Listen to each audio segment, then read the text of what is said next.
बे समाव बिटिआर गोरोबथानि गेजेरजों बर' हारिनि थाखाय गुबुन मोनसे गोजोनथाव खौरां। नंगौ, बै समनि आलादा रायजोनि थाखाय सोमावसारनाय जिउ गोमानाय नखरफोरा माबा मोनसे मोनगोननि मिजिंआव दंसै। मिजिंआ बेनोदि बै समनि आलादा रायजोनि थाखाय सोमावसारनाय समाव जिउ गोमानाय सुबुं एबा नखरनि सायाव गोख्रै नायबिजिरनायखौ लोगोसे नायफामनो बिथोन होबाय सरकारा।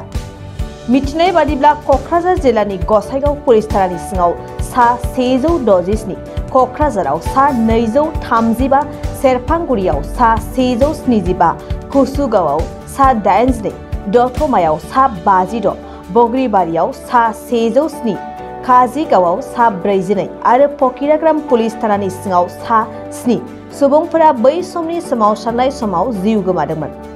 सरकारा बिसोर जिउ गोमानाय नखर एबा सुबुंनि सायाव नायफामफिननो पुलिस थानानि बिबानगिरिखौ बिथोन होदों। अदेबानि बेनि गुबै खेंफोरथिखौ फैगौ 28 दिसेम्बरनि गेजेराव जमा होनो बिथोन होदों।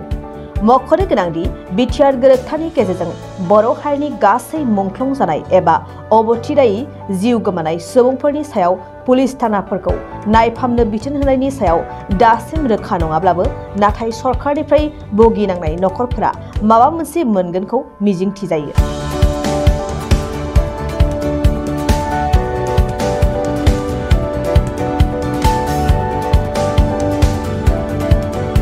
नंगौ, बै समनि आलादा रायजोनि थाखाय सोमावसारनाय जिउ गोमानाय नखरफोरा माबा मोनसे मोनगोननि मिजिंआव दंसै।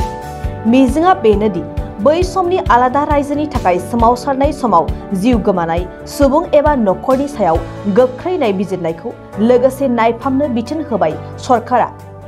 मिथिनाय बादिब्ला क'क्राझार जिल्लानि गसाइगाव पुलिस थानानि सिङाव सा 167, क'क्राझाराव सा 235, सेरफांगुरियाव सा 175, कुसुगावआव सा 82, दतमायाव सा 56, बग्रिबारियाव सा 107, काजिगावआव सा 42 आरो फकिराग्राम पुलिस थानानि सिङाव सा 7 सुबुंफोरा बै समनि सोमावसारनाय समाव जिउ गोमादोंमोन।